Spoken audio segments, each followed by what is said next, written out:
대림절 두 번째 주일입니다. 주님 안에 있는 아름다운 소식을 전하는 주안 아름다운 교회 대림절 두 번째 주일에 하나님 말씀입니다. 마태복음 25장 1절로 13절을 통하여 그런즉 깨어 있으라 라는 제목으로 하나님의 말씀을 함께 나누려고 합니다.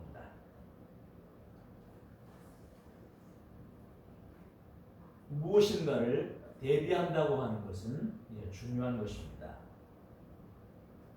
2011년 3월 11일 동일본 대지진이 일어났습니다. 쓰나미가 함께 몰려왔습니다. 일본 동북 해안 지역을 덮쳤습니다. 당시 오카와 초등학교에서는 108명의 학생이 수업을 들으면서 교실 안에 있었습니다. 지진이 발생하자 학교는 아이들을 운동장으로 대피시켰습니다. 학교 뒤쪽으로 언덕이 있었지만 그곳으로 인도하지는 않았습니다. 그 정도면 되었다고 판단한 것입니다. 그런데 결과는 처참했습니다. 총 108명의 학생 중에 74명이 사망하거나 실종되었고 당시 함께 있던 교사 13명 중 10명도 사망했습니다. 무려 84명이 목숨을 잃게 됐습니다. 또 2005년도 미국은 뉴올리언즈 태풍 예보가 있었습니다. 그러나 주 정부는 이 일기예보를 심각하게 다루지 않았습니다. 그러나 그것은 미국 역사상 가장 커다란 태풍 가운데 하나로 기록된 허리케인 카트리나였습니다. 무려 1899명이 목숨을 잃었던 것입니다. 이 두 사건은 모두 자연재해라고 합니다. 그러나 또한 인재이기도 합니다. 미리 대피했더라면 또 미리 대비했더라면 그 위험성을 생각했다면 그렇게 많은 사람들이 죽지는 않았을 것이기 때문입니다. 미리 대비한다는 것은 엄청난 재앙들을 막을 수 있는 최선의 길입니다. 대비한다는 것은 위험을 줄이고 더 나은 선택을 하게 하고 특히 불확실한 미래를 안정되게 만드는 어쩌면 가장 중요한 순간에 필요한 지혜인지도 모르겠습니다. 성경 잠언은 말씀합니다. 잠언 22장 3절을 함께 한번 읽어볼까요? 설교명부 1번에 있습니다. 시작. 슬기로운 자는 재앙을 보면 숨어 피하여도 어리석은 자는 나가다가 해를 받느니라. 그렇습니다. 미리 대비한다는 것은 단순한 예방 작업이 아니라 인생을 책임 있게 사는 기술입니다. 사고는 갑자기 오지만 안전은 미리 준비할 때 생기고 위기는 예고 없이 오지만 평안은 앞서 준비한 사람에게만 주어집니다. 준비한 사람은 위기 속에서도 흔들리지 않고 준비하지 않은 사람은 평범한 상황에서도 흔들리게 됩니다. 오늘 성경은 마지막 때를 대비하여 천국에 이르기를 바라는 주님의 말씀입니다. 마태복음 25장은 마지막 때의 말씀입니다. 하늘의 상급을 말씀하는 달란트 비유가 나옵니다. 진짜와 가짜를 구분짓는 양과 염소의 비유도 나옵니다. 그 글들 앞에 이 비유의 말씀, 열처녀의 비유 이야기입니다. 오늘 말씀은 다시 오시는 주님께서 다시 오시는 그날에 일어날 일에 대한 말씀입니다. 이 말씀 속에 인생 최대의 참다운 지혜가 있습니다. 1절에 말합니다. 그때의 천국은 마치 등을 들고 신랑을 맞으러 나간 열 처녀와 같다 하리니. 천국은 우리의 신랑 되신 예수님을 맞아서 함께 영원한 그 나라로 올라가는 것입니다. 이 말씀에 천국에 지혜가 있습니다. 그 중에 5은 미련하고 5은 슬기 있는 자였습니다. 이 말씀 속에서 주시는 암시는 천국은 반타작일지도 모른다는 것 아닐까요? 미련한 5과 슬기로운 5이 그것입니다. 누가복음의 천국 비유 이야기에도 두 여자가 함께 매를 갈고 있음에 하나는 데려감을 당하고 하나는 버려둠을 당할 것이니라 말씀합니다. 예수님께서는 천국 비유의 말씀을 하실 때마다 이렇게 반반씩을 이야기하셨습니다. 마치 반반통닭 그런 것처럼 매운 거 반, 부드러운 거 반, 짜장면과 탕수육, 짜장면과 짬뽕, 짬짜면이라고 하죠. 그러나 여기에 진리와 함께 두려움이 담겨져 있습니다. 그렇습니다. 신부라고 해서 다 예수님과 함께 천국에 올라가는 것이 아닙니다. 미련한 신부는 버려둠을 당하게 될 것입니다. 무늬만 신부는 진정한 신부가 아니라는 말씀입니다. 교회 안에 반은 신랑을 맞는 신부고 나머지 반은 신랑을 맞지 못하는 땅을 치고 후회하는 신부가 아닐까요? 바짝 긴장이 되는 말씀이 아닐 수 없습니다. 그 미련함과 슬기로움의 차이는 무엇일까요? 그것은 기름이었습니다. 그렇습니다. 등이 있어도 기름이 없으면 그것은 아무리 화려하고 예쁜 등일지라도 밝힐 수 없는 무용지물이 되고 만 것입니다. 언젠가 운전을 하다가 기름이 거의 없을 때가 있었습니다. 하필 주유소가 보이지 않았습니다. 마음이 조급해졌습니다. 아니나 다를까 고속도로 바로 전에서 차가 멈춰서고 말았습니다. 거기엔 자동차 교통량이 아주 많은 곳이었습니다. 간신히 한쪽으로 밀어놓고 여러 시간을 기다려서야 보험사가 와서 그 기름을 넣어주고는 다시 갈 수가 있었습니다. 어느 목사님의 간증입니다. 그렇습니다. 제 아무리 좋은 자동차라고 해도 기름이 없으면 아무런 기능을 하지 못합니다. 자동차를 가게 하는 것은 기름이고 전기입니다. 그리고 그것은 힘입니다. 기름을 준비하지 않은 신앙은 힘이 없습니다. 더 두려운 것은 그날에 주님이 오시는 그날에 버려둠을 당하고 만나는 것입니다.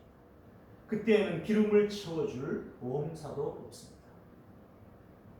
하나는 데려감을, 하나는 버려둠을, 5,000년은 데려감을, 다른 5,000년은 버려둠을. 이 버려둠이란 무엇입니까? 그것은 지옥인 것입니다. 그리스도인들이 기름을 준비하지 않으면 앞에 말씀한 것처럼 사망을 당한 이가 되고 태풍에 날아간 사람이 되고 마는 것입니다. 그런데도 많은 교인들이 그 기름을 믿음을 믿음되게 하고 주님 앞에 밝힐 수 있는 이것을 준비하지 않는 것 같습니다. 왜요? 주님이 다시 오실 것이라는 믿음이 없기 때문입니다. 또는 더디 온다고 믿기 때문입니다. 그러니 기름을 준비하지 않고 등만 들고 덜렁덜렁 교회에 다니는 것입니다. 그러나 성경은 분명히 말씀하십니다. 기름을 준비하지 않고 다니면 그날에 들림을 받을 수 없다고. 두려운 말씀입니다. 이것이 마지막 때에 일어날 일입니다. 성경은 그대로 됩니다. 기름은 무엇일까요?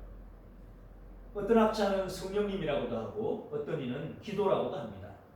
그러나 이 기름은 주님이 오시는 날에 주님이 우리를 알아볼 수 있는 믿음을 밝히게 하는 그것입니다.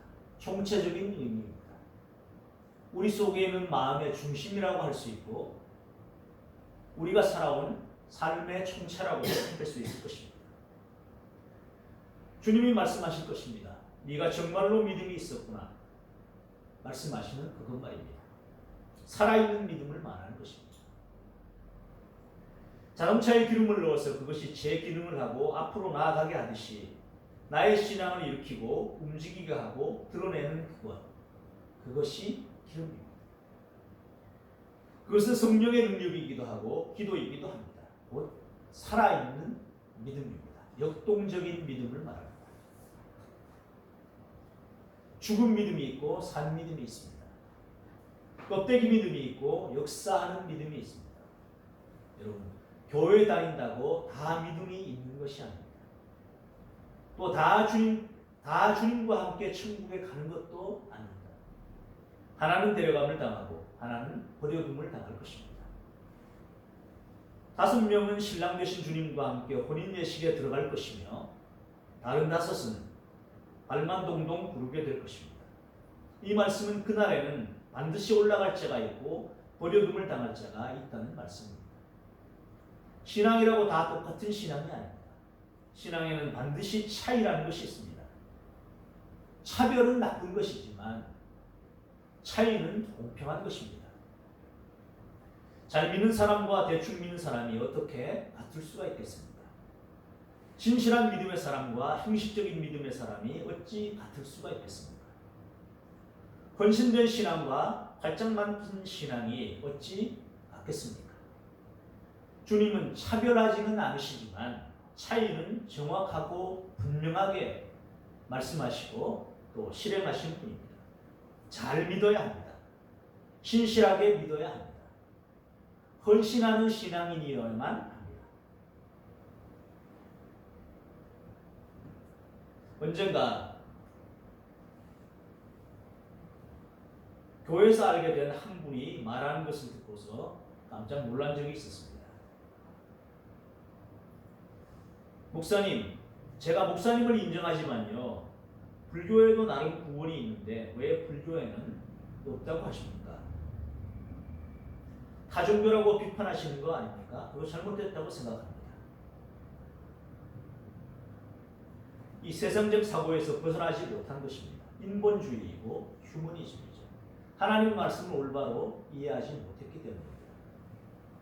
1계명에서 주님은 말씀하십니다. 너는 나 외에는 다른 신들을 내게 두지 말라. 이것은 편협된 것이 아닙니다. 주님만이 참된 신이라는 말씀입니다.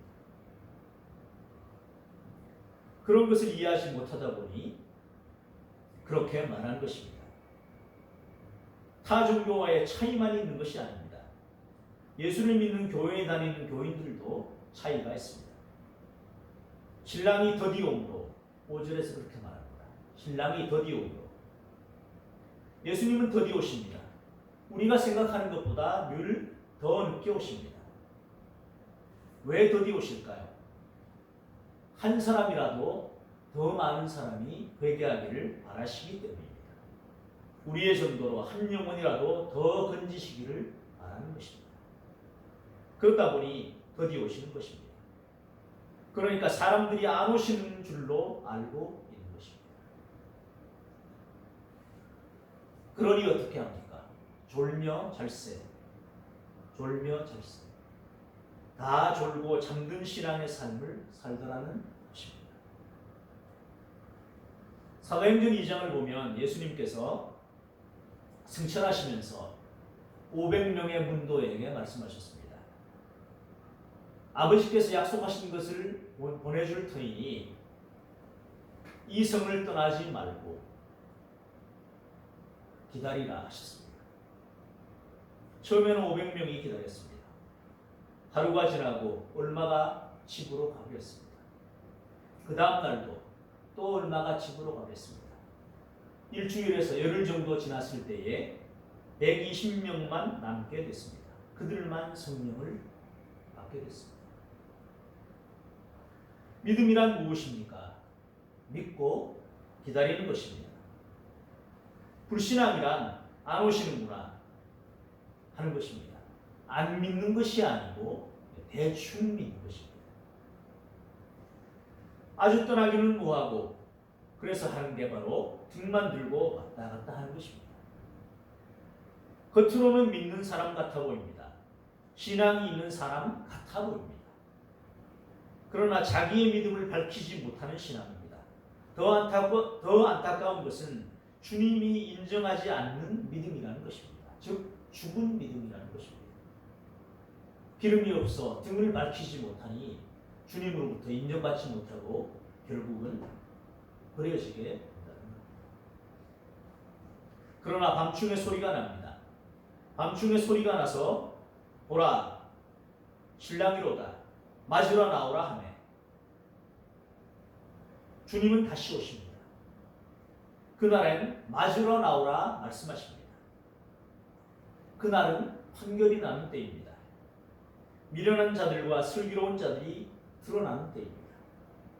미련한 자들은 깜깜해서 이리저리 방황만 합니다. 아우성만 쳐댑니다. 주님도 그들을 알아보지 못하십니다. 미련한 자와 슬기는 자가 언제 드러날까요? 마지막 때에 드러납니다. 누구든지 사람 앞에서 나를 시인하면 나도 하늘에 계신 내 아버지 앞에서 그를 시인할 것이요 누구든지 사람 앞에서 나를 부인하면 나도 하늘에 계신 내 아버지 앞에서 그를 부인하리라. 마태복음 10장 32절에서 말씀하십니다. 부인하는 믿음이 있고 시인하는 믿음이 있습니다. 인정받지 못하는 믿음이 있고 인정받는 믿음이 있습니다.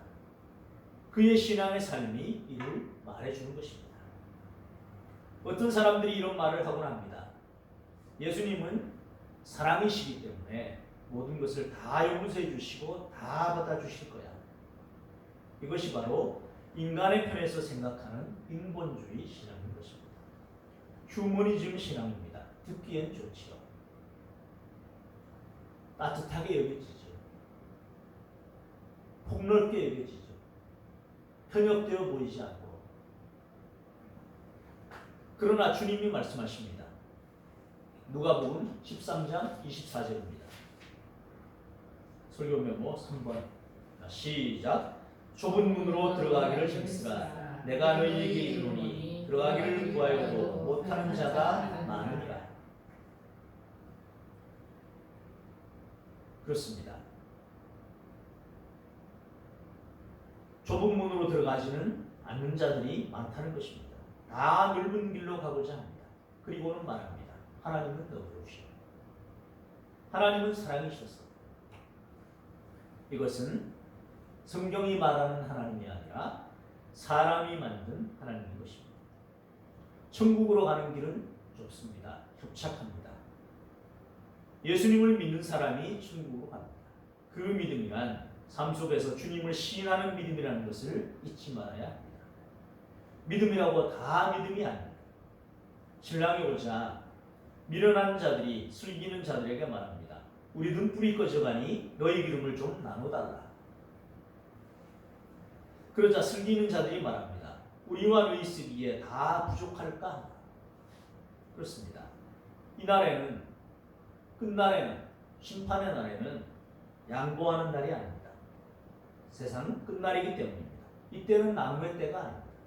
심판의 때인 것입니다. 심판의 때는 적당히 나눠주고 두리뭉실하게 지내는 때가 아니란 것입니다. 그날은 세상 그 어느 때보다 냉정한 날입니다. 미련한 자는 사람 자체가 미련한 자라고 기록했습니다. 그러나 반대편의 사람들은 슬기 있는 자라고 주님이 말씀하고 계십니다. 슬기가 있는 자가 그렇습니다.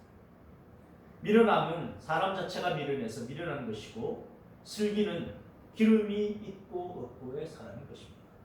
기름이 있는 자는 슬기로운 자이고 기름이 없는 자는 미련한 자입니다. 이 날은 있는 것을 던져주는 날이 아닙니다.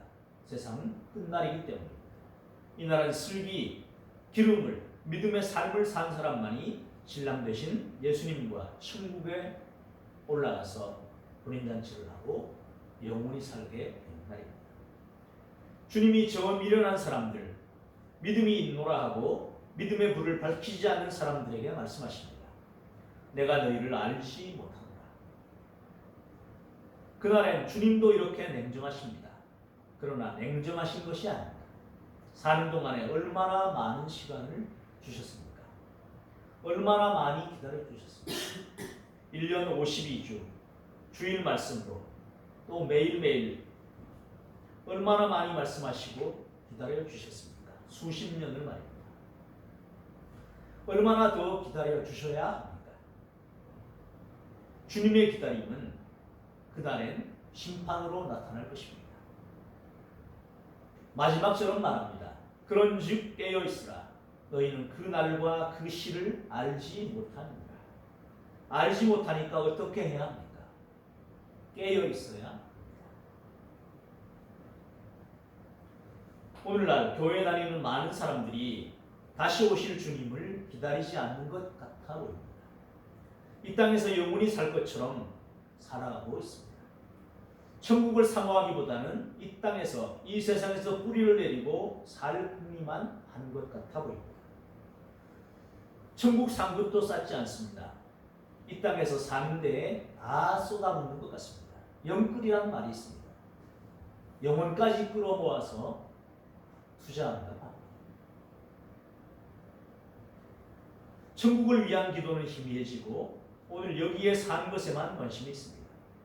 하나님을 기쁘시게 하는 것보다는 여기서만 기쁨을 찾으려고 합니다.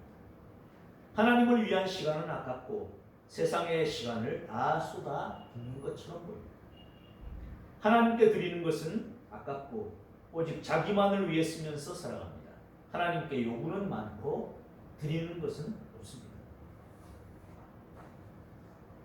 기독교 신앙은 분명히 말합니다. 기독교는 다시 오실 주님을 기다리는 정도입니다. 요한계시록 22장 20절 설교 4번입니다. 시작. 이것들을 증언하신 이가 이르시되 내가 진실로 속히 오리라 하시거늘 아멘. 주 예수여 오시옵소서. 내가 진실로 오리라 주님이 말씀하십니다. 교회는 오실 주님을 기다리는 신부입니다. 마치 슬기 있는 다섯 처녀처럼 말입니다. 참된 신앙은 그 믿음의 등불을 밝히는 기름을 소유하는 것입니다. 주님 다시 오시는 그날에 주님 제가 여기 있습니다. 이렇게 말할 수 있어야 하고 이때 주님께서 우리를 바라보시며 인정하는 우리가 되어야 할 것입니다. 창세기 6장을 보면 노아의 홍수 이야기가 시작됩니다. 하나님이 방주를 예비하라고 말씀하셨습니다. 많은 사람들이 듣지 않았습니다. 노아가 그 방주에 들어오라고 해도 그들은 우습게 여겼습니다. 조롱했습니다. 오직 노아만 그 음성을 들었습니다. 오직 노아와 노아의 가족만이 하나님의 명령을 받들어 방주를 지었고 그 안으로 들어갔습니다. 그리고 세상은 홍수 심판이 일어났습니다. 노아의 방주 사건은 세상 끝날의 예표입니다. 암시입니다. 방주는 교회이고 노아의 믿음은 참된 믿음이고 기름을 준비한 믿음인 것입니다. 여러분은 슬기 있는 다섯 처녀입니까? 아니면 미련한 다섯 처녀입니까? 여러분은 주님이 다시 오실 때 주님 제가 이렇게 믿었습니다. 저를 봐주십시오. 이렇게 말할 수 있습니까? 사람 앞에서 내가 주님을 신실하게 믿는 사람이라는 것에 있어서 자신 있게 말할 수 있습니까? 누가 봐도 저 사람은 참된 그리스도인이야 나를 보며 그렇게 말할 것 같습니까? 주님은 반드시 다시 오십니다. 이 대림절은 그 주님 앞에 주여 내가 여기 있습니다. 보시옵소서 라고 고백하는 절기입니다. 여러분의 믿음의 등불을 밝힐 수 있기를 바랍니다. 주님은 여러분에게 그리고 저에게 바로 그것을 보고 싶어 하십니다. 그래, 내가 참으로 믿음을 잘 지켰구나. 그래, 잘했다. 고맙다. 사랑한다. 참 좋다. 그 주님을 생각하시면 좋겠습니다. 우리 잠시 묵상하겠습니다.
하나님 아버지, 준비하는 믿음을 살게 하여 주시옵소서.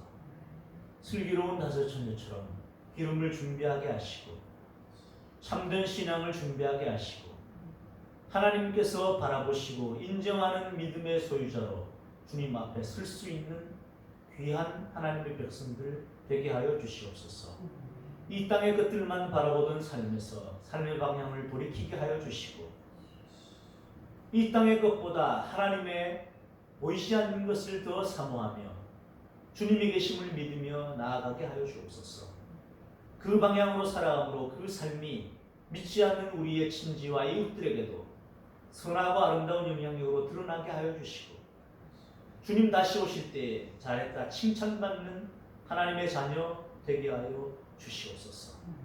감사드리며 예수 그리스도 이름으로 기도 올리옵나이다. 아멘. 177장 찬송하시면서 준비하신 내용을